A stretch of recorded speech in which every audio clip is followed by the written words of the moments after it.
Hello दोस्तों, कैसे हो आप लोग। आज मैं बताने वाला हूँ आपकी क्लास इंटर में हिंदी का पेपर आपका बोर्ड एग्जाम में कैसे होने वाला है। तो आज मैं आपको पूरा पेपर दिखाऊंगा और उसे समझाऊंगा भी, इसलिए पहले चैनल को सब्सक्राइब कर लीजिए और वीडियो को भी लाइक कर दीजिएगा। इसी तरीके से आपका पेपर आएगा, वो उसमें कुछ भी चेंजेस नहीं होगा। सबसे पहले तो ये पेपर 2025 का है जो कि मैंने दिया था। समय इसमें कितना था, 3 घंटे 15 मिनट। और प्रारंभ के 15 मिनट परीक्षार्थियों को प्रश्न पत्र पढ़ने के लिए होता है। इसमें 2 खंड होते हैं और दोनों के सभी प्रश्नों के उत्तर देना अनिवार्य है। सबसे पहले तो ये आता है बहुविकल्पीय। तो बहुविकल्पीय क्या था, पारिकालीन भारतवर्ष नामक कृति के लेखक हैं। तो कौन है, आप लोग कमेंट में बताइएगा, मैं नहीं बता रहा हूँ अभी। फिर द्विवेदी युगीन लेखक हैं, कौन है, राय कृष्ण दास है या अध्यायपूर्ण सिंह है या चतुर्सेनी शास्त्री या उदय शंकर भट्ट। तो आप लोग कमेंट कर दीजिएगा जल्दी जल्दी और कमेंट में मुझे बता दीजिएगा। समझ लीजिए मुझे नहीं पता है और आपको भी नहीं पता।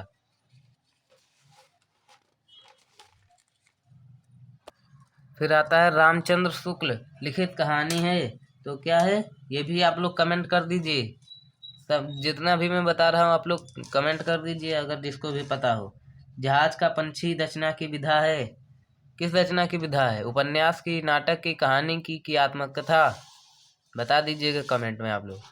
आनंद कादम्बिनी के संपादक कौन थे बताइए। बालकृष्ण भट्ट, रामनाथ सुमन, बद्रीनाथ चौधरी, प्रेमघन, अमृत राय कौन थे, आप लोग बता दीजिएगा। फिर दूसरा आ जाता है दूसरे का निज भाषा उन्नति है सब उन्नति के मूल। यह कथन किसका है, तो ये महावीर प्रसाद द्विवेदी जी का है।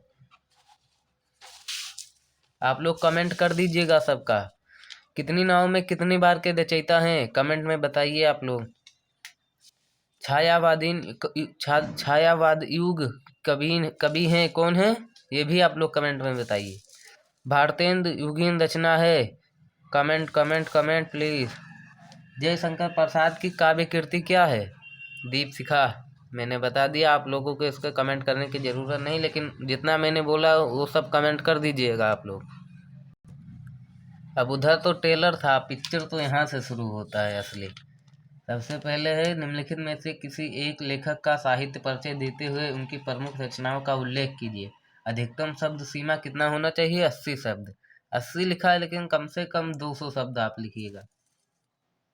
हजारी प्रसाद द्विवेदी का, कन्हैयालाल मिश्र, प्रभाकर, हरिशंकर परसाई, डॉक्टर APJ अब्दुल कलाम, एक लिखना है केवल।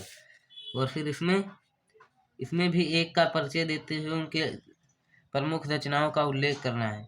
जयशंकर प्रसाद है, सुमित्रानंदन पंत, महादेवी वर्मा, आज्ञेय, आपको जो अच्छा लगे मतलब। फिर लाठी कहानी का कथासार अपने शब्दों में लिखिए। अधिकतम शब्द सीमा 80 शब्द। तो 80 लिखा है लेकिन आपको लिखना लगभग 200 250 300 शब्द के आसपास तक है। फिर ध्रुव यात्रा कहानी के उद्देश्य पर प्रकाश डालिए। चाहे तो आप ये कर सकते हैं, चाहे तो ये कर सकते हैं, दोनों में से एक करना है।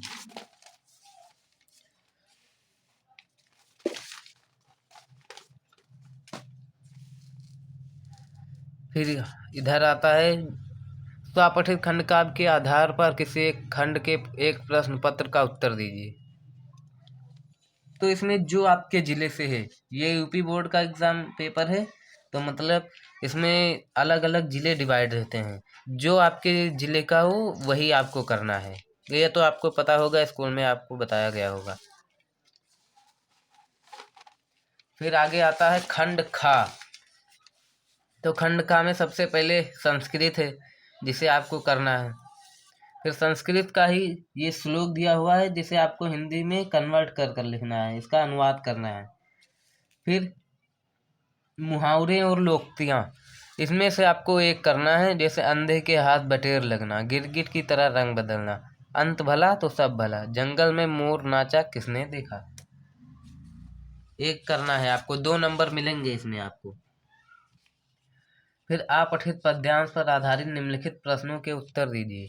हाँ, एक बात आप लोग जरूर याद रखिएगा, पहले आता था गद्यांश, आता था अपठित गद्यांश पर आधारित निम्नलिखित प्रश्नों के उत्तर दीजिए, लेकिन अब पद्यांश आने लगा है, तो आप लोग इसमें कंफ्यूज मत होइएगा। और ये थोड़ा टफ रहता है पद्यांश, इसलिए आपको डरने की जरूरत नहीं है, मैं बता दूंगा वही आएगा एग्जाम में। फिर आता है निम्नलिखित शब्द युग्मों का सही अर्थ चयन करके लिखिए। अंश या अंश मतलब क्या होगा? अंश और अंश, कंधा और हिस्सा। फिर बात और बात, हवा और वार्ता।